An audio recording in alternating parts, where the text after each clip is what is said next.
I'm going to walk you guys through the process of the questions that I usually ask a lot of our own clients on what are things to consider or think about or plan out before you even start hiring or getting a virtual assistant.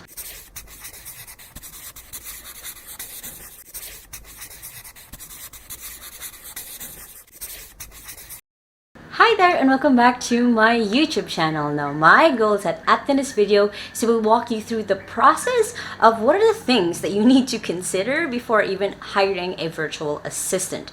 Now if this is your first time on my channel, my name is Lacaba. I have been working from home since I was 15 years old and now run my own executive assistant outsourcing company here in the Philippines. And I post videos every Sunday and Thursday on how to work from home and how to have a business from home. So make sure to hit the subscribe button right there so you don't miss any of my videos. Now, when it comes to hiring a virtual assistant, it can be daunting. It can be scary, especially if you've never hired someone before for your business, or even before that, you've never managed people. It can be a little bit scary. So I'm going to walk you guys through the process of the questions that I usually ask a lot of our own clients on what are things to consider or think about or plan out before you even start hiring or getting a virtual assistant. Now, again, this is something that I do typically walk through our clients, usually in a 30 to 45 minute call. So I'm going to try to condense and have it make sense as much as possible to prepare you in the best way before you even have your own virtual assistant.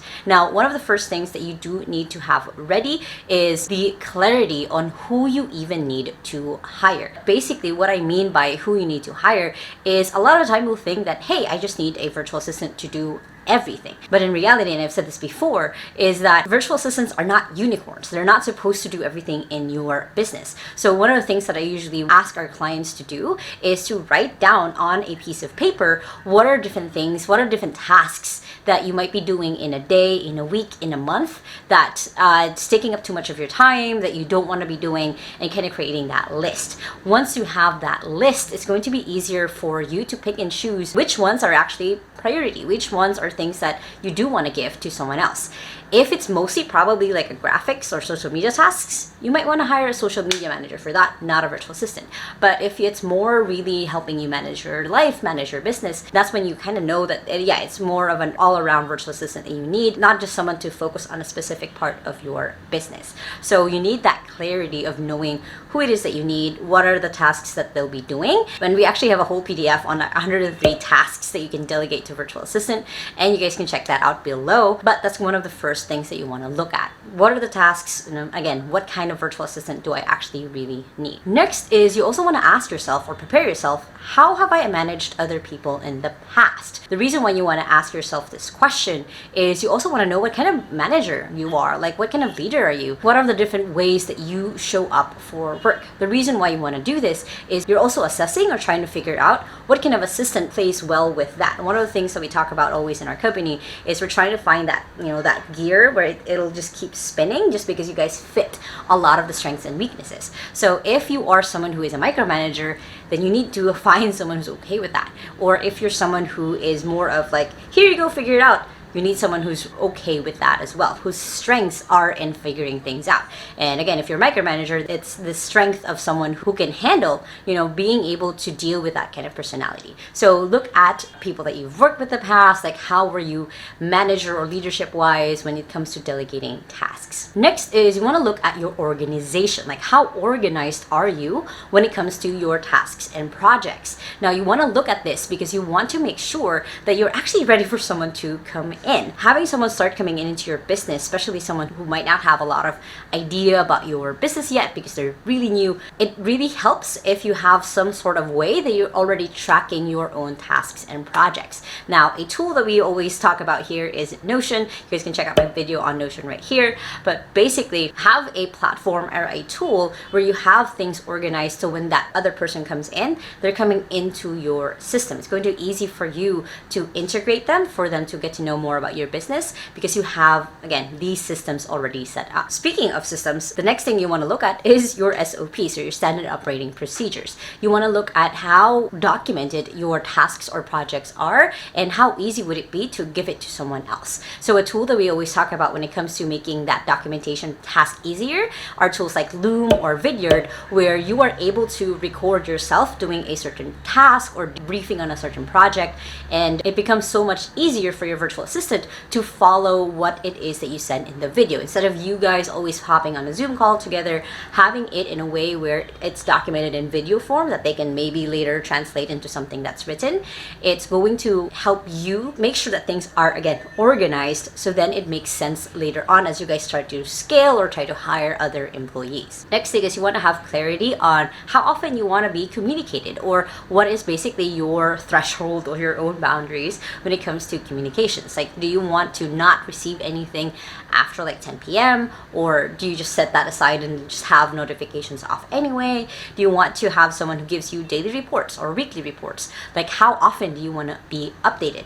Again, you want to start thinking of this before you even get the assistant, because then you can go ahead and do a little bit of a trial and error as you work with them and seeing what it is that would work for both of you. So again, think back of like if you worked with freelancers before, for example, or you worked with other people, what was the most effective way for them to give you information as well? There's this amazing book that I just read. It's called Managing Oneself by Peter Drucker, and it talks about like the different ways that we communicate, the way we receive information. There's two different things. So you want to kind of figure that out of like, are you someone who likes, you know, verbally giving instructions or written instructions, or are you someone who receives things by listening to them or by reading them? So you want to look at these two different things because it makes the communication side so much easier, which is super essential if you're going to be working with someone all online. Another thing that you want to consider when it comes to communications is how quickly do you want to reply. Some of our clients schedule when they want to reply. So like for me, I schedule out that I look at my emails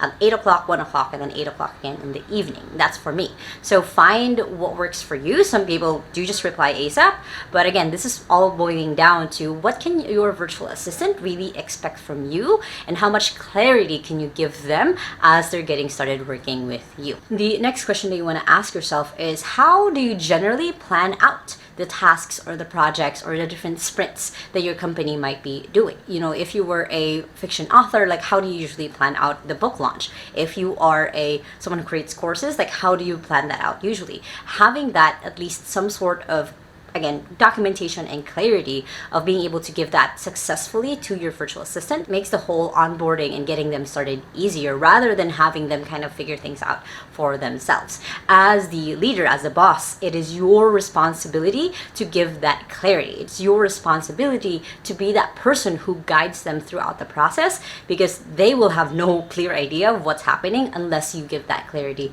to them. You can't just let your virtual assistant figure things out for themselves. You have to give them that clarity of how things work in your business. The next couple of things that you want to figure out as you are starting out with hiring a virtual assistant is, one, what hours do you prefer working? It's a little bit arbitrary, but honestly, when it comes to getting started working with your assistant, it's always better that you guys have some sort of overlap of you guys working. So some of our clients will have, 4 p.m. in California time is 7 a.m. here. So they'll have a call that, or for our Australia clients, for example, they'll sync up. It's easier to sync up because there's usually just a 2-hour difference. But in having that overlap of like, okay, this is when I'm working, this is when you're working, is so powerful because you guys have, again, that clarity of how to do things forward. Another thing to consider is like the different tools that you want to be working on with them. Again, I have a full video of different tools that I recommend that you look into if you're hiring a virtual assistant. And another thing to consider as you are hiring also is, what level of quality do you expect from them? Now, the best way to communicate this is actually giving them articles or samples of what it is that you want. Again, you can't just leave your assistant to kind of figure it out on their own. You have to give them samples, or you have to give them context or clear expectations of what it is that you're looking forward for them to create or do, or how they work with you. And one of the biggest ones, the biggest thing that will really, really help you when it comes to having that clarity before you even start working with a virtual assistant is asking yourself, what is my main focus? Like, what is the purpose of me having this business, of me continuing to grow this business, especially now that I'm onboarding someone new in it?